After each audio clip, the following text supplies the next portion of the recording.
Like it's recording. Yeah.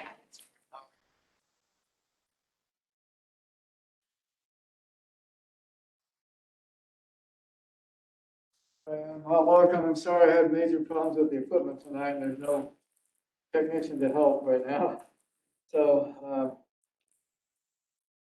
let's see. Just to remind you, where we were doing some calculus in polar coordinates.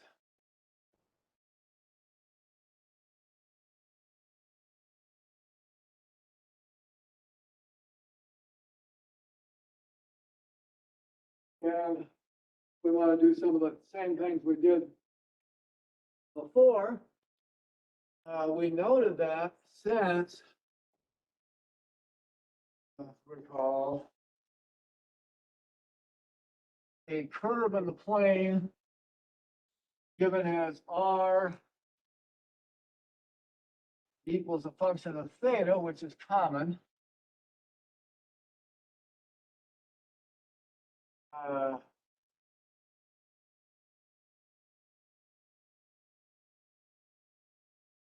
Has x equal r cosine theta, just by polar coordinates, y equals r sine theta, expressible as a function of theta only. Such curves can be thought of as being given parametrically. These are parametric curves with parameter theta, x and y given as a function of theta.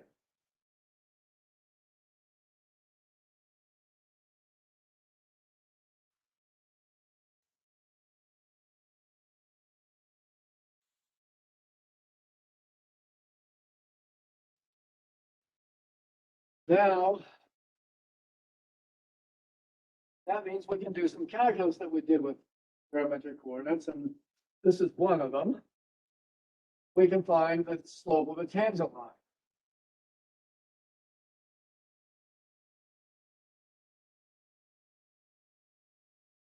All right, we can say, for instance, dy dx, the slope of a tangent line to a curve given in polar coordinates. We call this equation one, slope of tangent to a curve one given in polar form. Dy dx is then dy d theta divided by dx d theta. Why? Because it's a parametric curve, and we said for a smooth parametric curve, so I guess I should say suppose this is smooth, because it has a continuous derivative. Since x and y are we wrote before, dy dx is dy dt, dx dt. This is the same thing, just using parameter called theta instead of t. It's just a different letter. Well, what is this? If x is r of theta cosine theta, then you use the product rule down here, and you get r prime of theta times cosine theta plus r of theta times derivative cosine theta is minus sine theta. So you get that on the bottom, and on the top you get the derivative of y, right? So you get r prime sine theta plus r cosine theta. So there is the way of finding the tangent slope to a curve given in polar coordinates. R equals r of theta. This formula I find hard to memorize. What I tend to do is just, I remember this formula very easily and I figure it out. But you can memorize this one if you prefer. It's faster. Or on the test, you can look it up since you're allowed to do open book test this semester. So for instance, here's an interesting curve. They have this in one of the examples in the text. Suppose I'm given an Archimedean spiral. Right after Archimedes.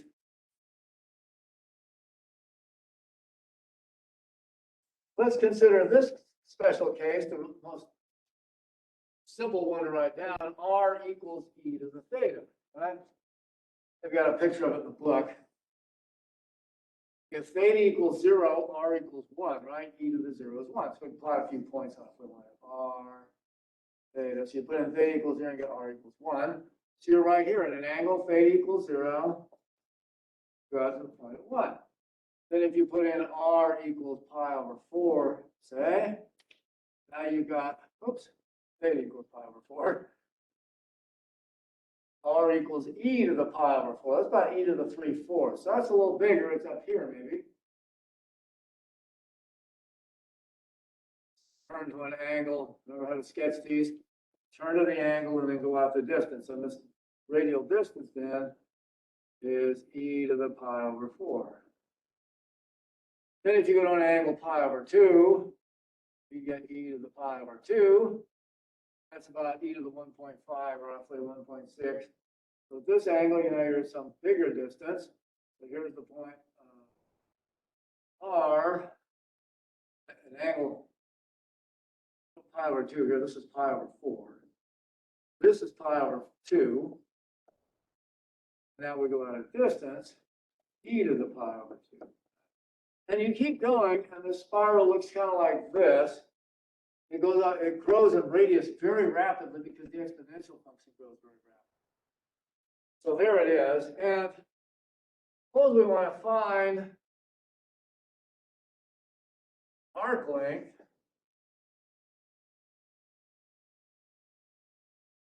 for half a turn here, from this one over to here. Suppose I want this arc length. This is from when theta equals 0 to when theta equals pi, right?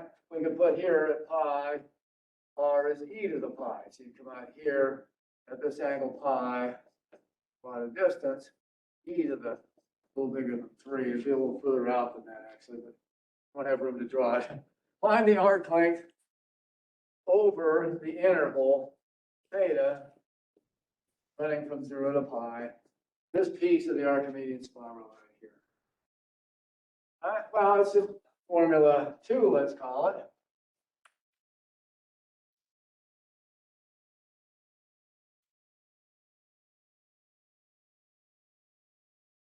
And we'll say the arc length,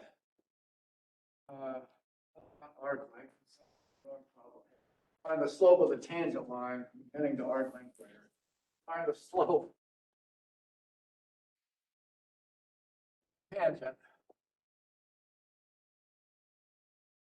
at theta equals pi over 2. This one right here. What's the slope of the tangent line there?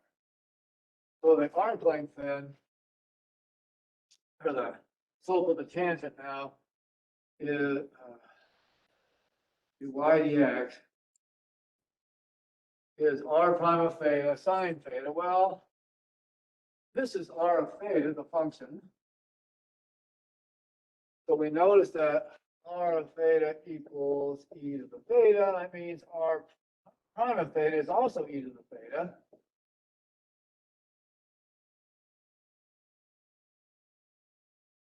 And so let's see, we have e, let's write the formula, r prime sine theta plus r cosine theta over r prime cosine theta minus r sine theta is then, well, r and r prime are both just e to the theta. So this is e to the theta sine theta plus e to the theta cosine theta over e to the theta cosine theta minus e to the theta sine theta.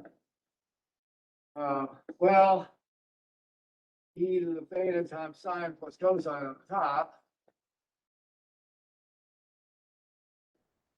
over e to the theta cosine minus sine on the bottom. The e to the thetas cancel. And now we're interested in the tangent of theta equals pi over 2. This is the slope at any value of theta along the Archimedean spiral. So we'll say at, in particular, theta equals pi over 2 here in the curve.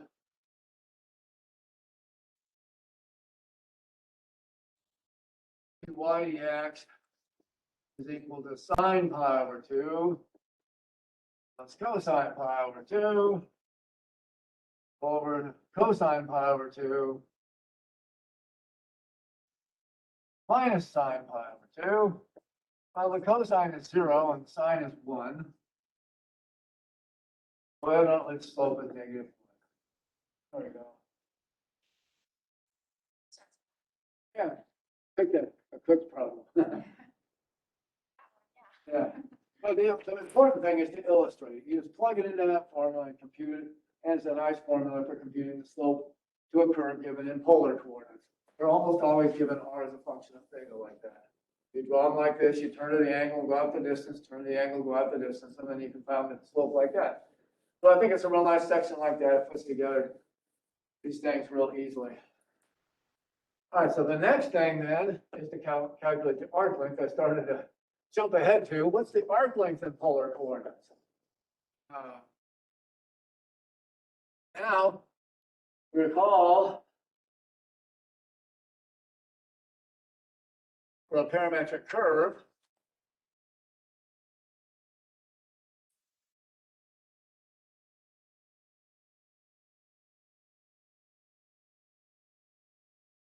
L equals integral from alpha to beta, not alpha to beta, A to B, let's say.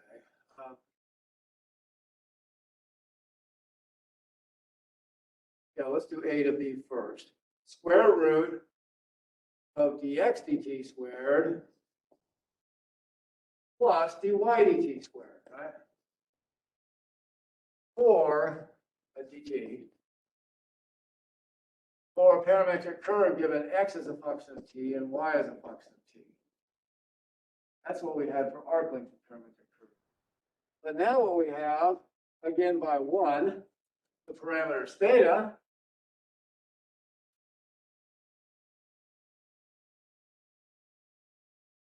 theta replacing t,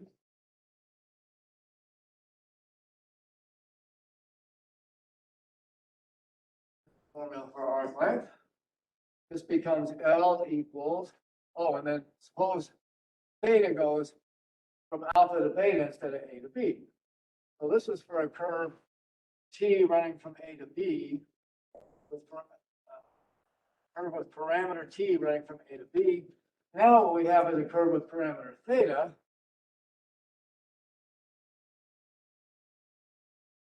And running between two angles, so we'll call them alpha and beta instead of A and B. L is exactly the same thing because after all, it's a parametric curve still. We just called the parameter theta instead of T. And we'll say alpha and beta instead of A and B is the interval, just to give it letters that sound like angles, since theta is an angle. And now this is square root of dx theta squared plus 2y d theta squared d theta. So that will be the arc. However, that turns out to simplify nicely, and it has a nice enough proof. When these things are illustrative and not too long, I like to do the proofs, because then you usually remember these things better. Well, what can we do? Remember, x is equal to r of theta cosine theta. So its derivative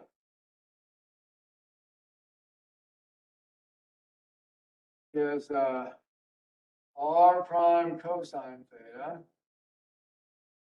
minus r sine theta, right? It's the product rule. Derivative of r cosine theta, which is what x is r prime cosine minus r plus r times the root of cosine is minus the sine. And then that needs to be squared. Similarly, y is r sine. So it's the derivative of r times sine is r prime sine plus r cosine by the product rule. Root of the first times the second plus first times the root of the second. And then that's squared and integrated with respect to theta. Now that's what it looks like. And now that simplifies. This becomes the integral from alpha to beta. Square root of, let's see, from this one we've got r prime squared cosine squared theta minus 2r r prime sine theta cosine theta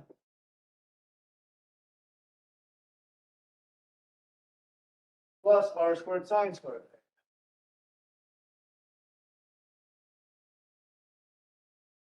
That's from squaring this square. Now we do the last one also. That one, also under the square root, is r prime squared sine squared theta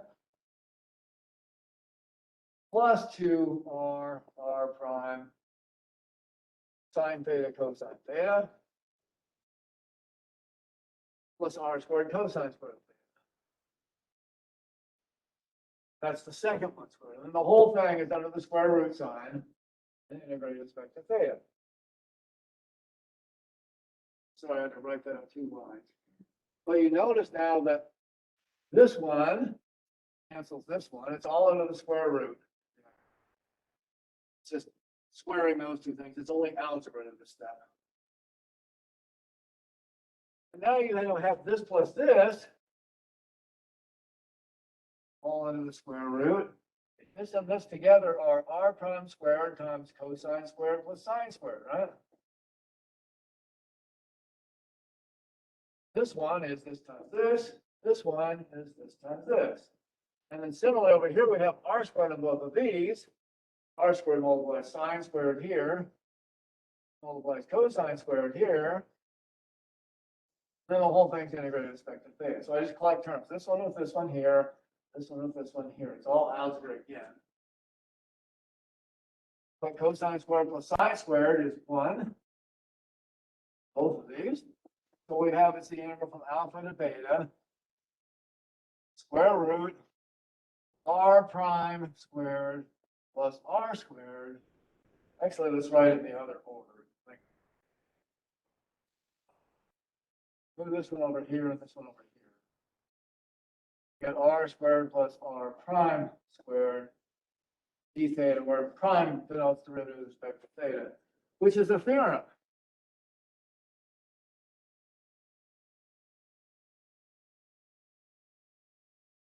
It says for r given as a function of theta smooth curve,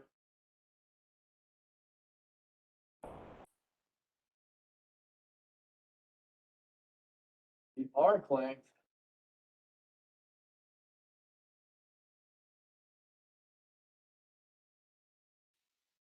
over the interval alpha less than or equal to theta less than or equal to theta is given by L, if you like, equals integral from alpha to beta, square root of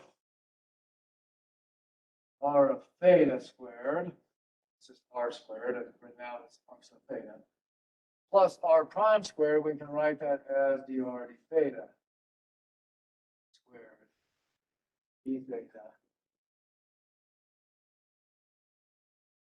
There's the formula for arc length, polar coordinates. In rectangular coordinates, it was this double thing, square root of dx dt squared plus dy dt squared integrated.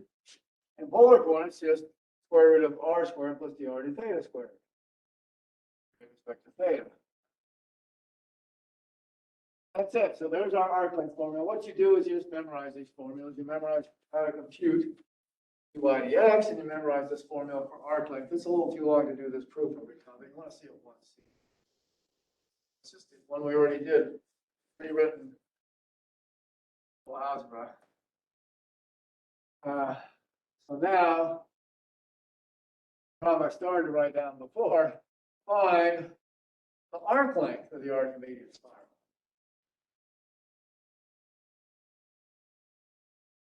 R equals e to the theta for 0 less than or equal to theta less than or equal to pi. In other words, when we sketched it out, we started here and we were going like that along it. Keeps going and it actually winds up this way for theta negative 2.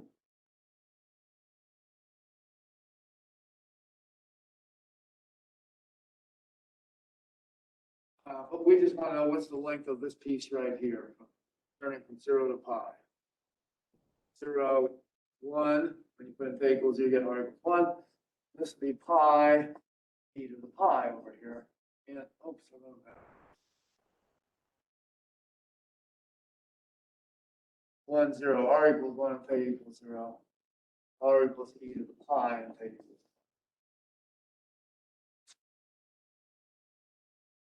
0. How long is that arc? Well, we just say by 3. The arc length is the integral over this interval 0 to pi. Square root of r of theta. Well, r of theta is just whatever function is over here. So it's e to the theta squared plus the derivative of this. Well, the derivative is also e to the theta, so this is e to the theta squared again. This is r prime. So it's r. And that's the formula, right? Well, this is easy, right? This is integral from 0 to pi of 2 e to the theta squared square root. So square root of 2 e to the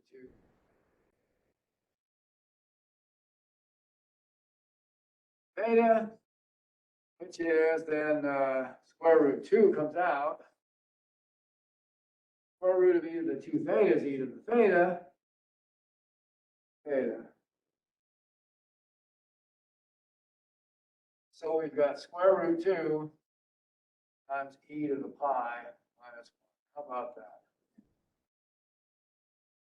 It almost worked out for us. Pi day was yesterday, right? March 14th, 314, 2.14 like pi. So it's too bad with COVID. It would be fun to have bring pi to class or something. But alas, plus it was Sunday too, so we couldn't fight it today. But here's my problem for pi day then. I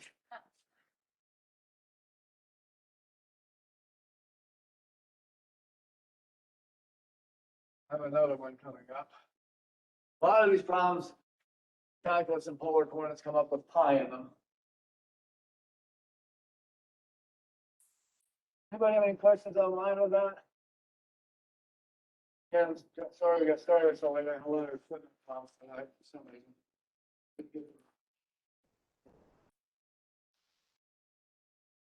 All right, well, if there's no questions, we'll move on to the next one then. We could do one more of these, I suppose.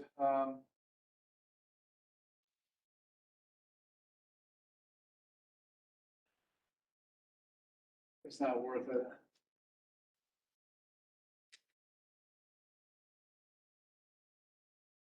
We could try one. Maybe some of them are a little more difficult integrals. Remember the cardioid? This is sort of a review of your things at the same time. Suppose I had a cardioid. R equals 1 plus sine theta. How do I know it's a cardioid? Basically, you memorize these equations. Cardioids are, well, limicons are A plus or minus B cosine theta, or R equals A plus or minus B sine theta. Those are cardioids. You just memorize, not cardioids, limicons. And as a special case of the limicon, when A equals plus or minus B, you get a cardioid. And you can think about it this way. When A equals plus or minus B, then there's some value of theta that makes this equal to plus or minus 1 and makes R equal to 0 at one single point. And otherwise, it's a limicon. So it's a limicon where R equals 0 at one point. It must be a cardioid. How about this cardioid? What you do is you figure out what's the direction theta that makes R as big as possible. Well, that's when sine theta equals 1. That's the biggest sine theta can be. So what you do is you put R equals 1 plus sine theta versus theta, and you figure out some points. The most important one is when theta equals pi over 2. I can't read that, can you? Sine theta is equal to 1, and R is equal to 1 plus 1 is 2, right? Then also, when theta equals 3 pi over 2, that's an important one. This sine of theta is minus 1 and R is 0, right? And there's other points in between. You like to plot the ones on the axis. If I put 0, it's 1 plus sine of 0 is 1. And if I put pi, it's 1 plus sine of pi is 0 is also 1. So we have these four important points by which we can easily plot the cardioid. We know it's a cardioid because it's a limit on it when a equals plus or minus b. That way r is 0 at only one point. Here it is, going once around the figure. And so it has its longest length in the direction pi over 2. That's this angle.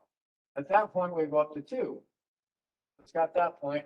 Turn to pi over 2, go up 2 units. Right? We can say it's 2 pi over 2 or its polar coordinates. At theta equals 0, 3 pi over 2, it's got length 0. That's all the way around here. This is where the heart has the corner. At theta equals 0, it goes out 1 unit. So it goes through here. Here's the 1, 0. And at theta equals pi, you got 1 unit. So it's 1 pi also. And so it goes through those 4 points. And now you can draw the heart kind of. You can draw more points to make it more accurate. But you know it pretty much looks like this. Just from drawing cardioids before and looking at the It's an upside down heart in this case, right? But the direction that makes r the longest and the direction that makes r equals 0 is important when we plot this.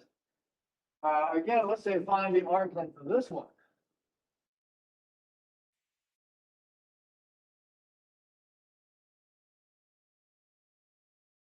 Well, let's write the formula. L equals integral to, well, let's see.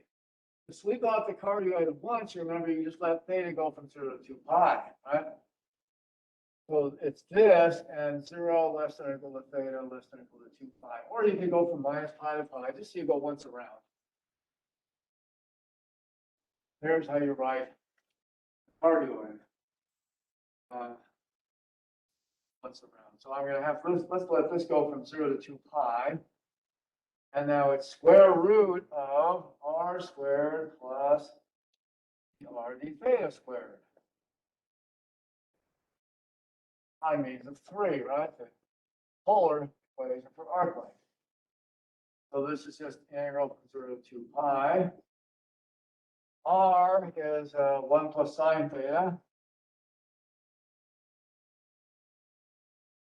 The r d theta is derivative of 1 plus sine theta is cosine theta. It is. Whatever the value of that integral is, it's how far it is once around the cardioid, right? So this is integral from 0 to 2 pi. Square root of 1 plus 2 sine theta plus sine squared theta, that's squaring the first one, and then plus cosine squared theta over here. Theta. Well, sine squared plus cosine squared is equal to 1. So this can be rewritten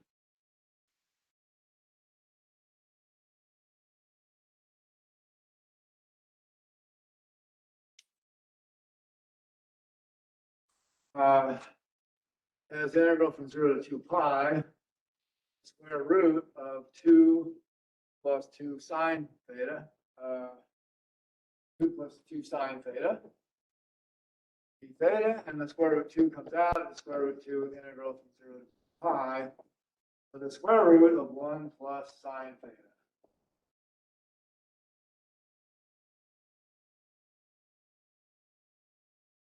Well, this is kind of tricky, actually. I'm going to pull a fast one here. Say, actually, with a real clever mind, you can figure out how to do this one. I put this one up here because it's difficult. If you think about it, this is also equal to the square root of 2, integral from 0 to 2 pi of the square root of 1 plus cosine theta, right? As theta goes from 0 to 2 pi, cosine theta goes to exactly the same values as sine theta. So it actually traces out the same curve, just in a different order. If you want, you could change the angles and say, I can change it, call phi equal pi over 2 minus theta. And then sine of theta, oops, I'm sorry, theta should be pi over 2 minus phi. It's the same thing. It's easier this way. replace theta with pi over 2 minus phi and sine it by the cofunction identity. Sine of pi over 2 minus phi is cosine, so that makes it cosine. And then d theta becomes minus d phi, but then the angles change to negatives, and it runs from phi runs from over once around also. So you can also make this substitution, and this will show you the integral 1 plus cosine phi d phi over once around also by substitution, or just by saying sine and cosine run over the same values as you go from 0 to 2 pi. Or I guess you'd call it a symmetry observation between sine and cosine. Once around using sine or once around using cosine is the same, because they run through the same values. Now we've got it. We can do it from here too, but it's identities you don't tend to memorize as well. 1 plus cosine theta, I've seen that somewhere before. What could it be? Well, I rewrote it this way. Twice the integral from 0 to 2 pi square root 1 plus cosine theta over 2 d theta. Bring out a light bulb. Some of these integrals are pretty hard. I put 1 over square root 2 on the inside and square root 2 on the outside to make this one.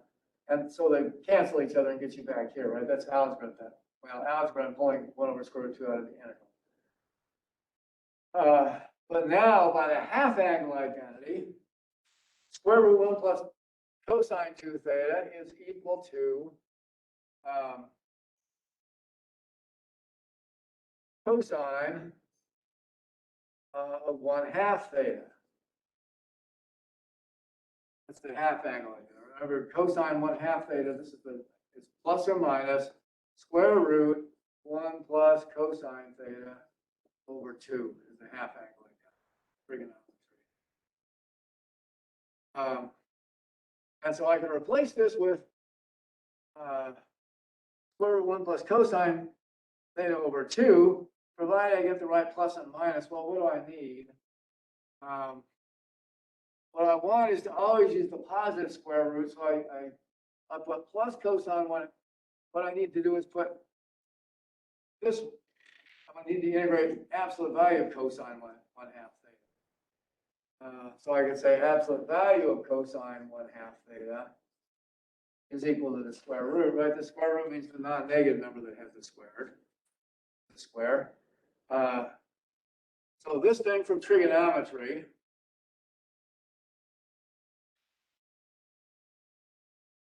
half angle identity says that the square root 1 plus cosine theta over 2 is the absolute value of cosine 1/2 theta.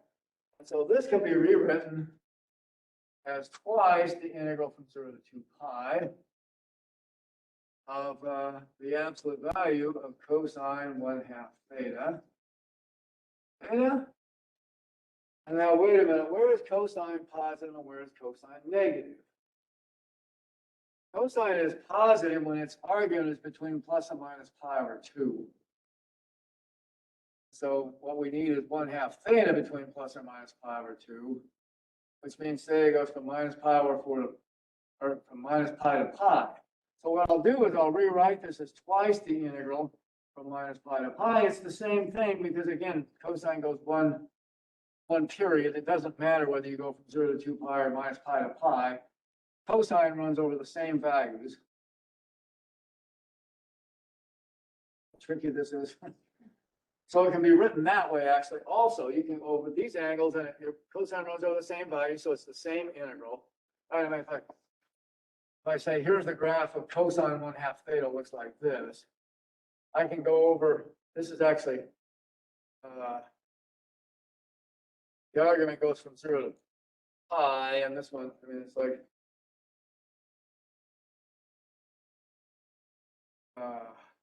this is cosine, not absolute value of cosine. But if it runs from here to here, it's the same as if it runs from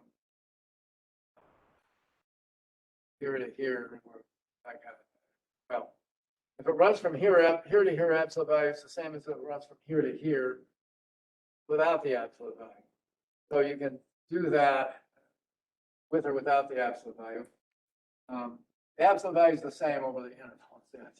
This is cosine 1/2 theta. So you can integrate it from here to here, minus pi over minus pi to pi.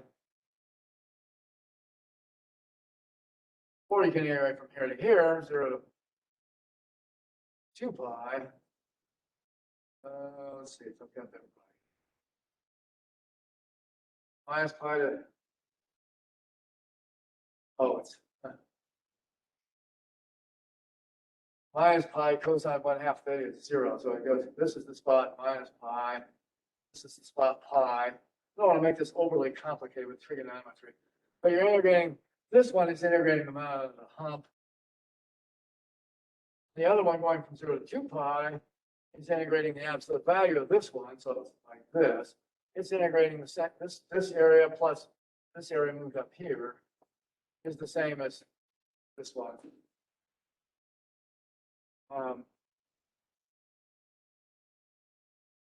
So we rewrite it like that.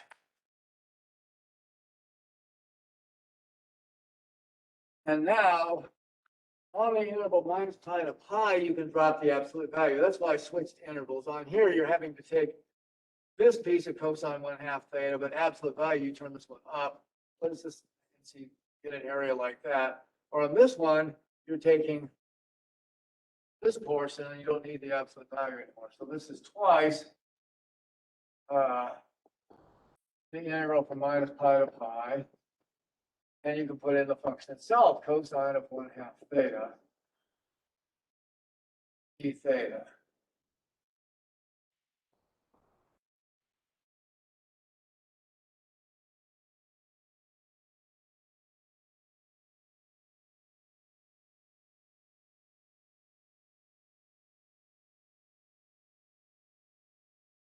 Yep. And now, what's the integral of cosine 1/2 theta? This is sine 1/2 theta over 1/2. That is, it's 2 sine 1/2 theta is the integral of cosine 1/2 theta. Just take the derivative, you'll see it's cosine 1/2 theta. I need to evaluate that minus pi and pi and take the difference. So this is 4 sine of pi over 2 minus sine of minus pi over 2. Well, this is 1 and this is minus 1, so it's 4 times 1 minus a minus 1.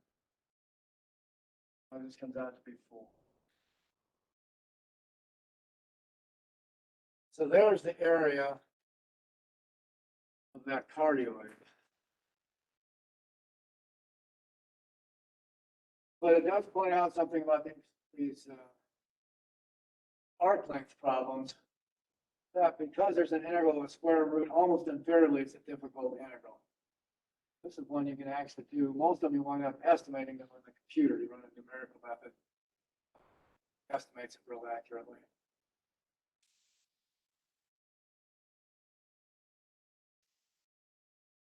Okay. Questions on that, anybody?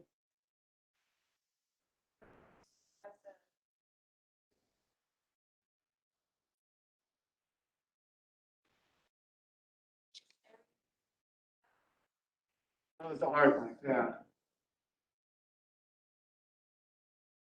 Yeah, so this is the one we did.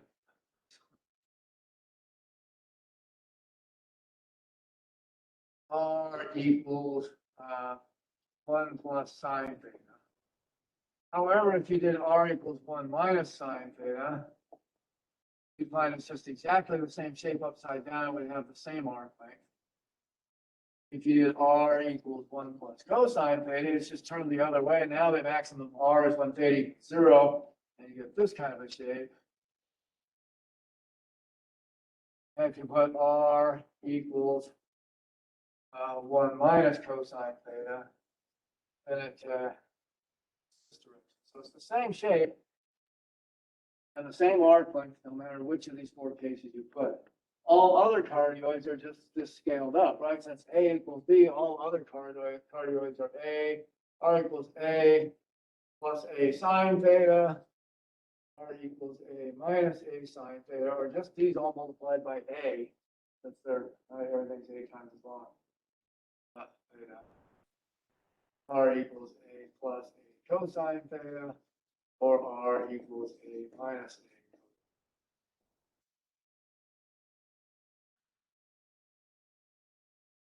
So this actually tells you how to find the length of an already general cardioid. Any one of these things, you just take 4A.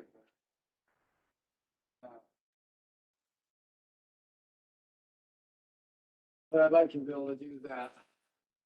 Or you could do it partway around. Maybe I'll ask you to do it theta going from 0 to pi or something. All right, so a tricky problem there, huh? Now let's try another one. How about area, right? We did area in rectangular coordinates. This will be 3. Area in polar coordinates, again, R equals R of theta is the only case we'll consider because that's what's usually used in practice. How can we get area in polar coordinates? It's got a bigger setup. Has a particular formula that's for the most important special case only for a simple polar region. What's a simple polar region?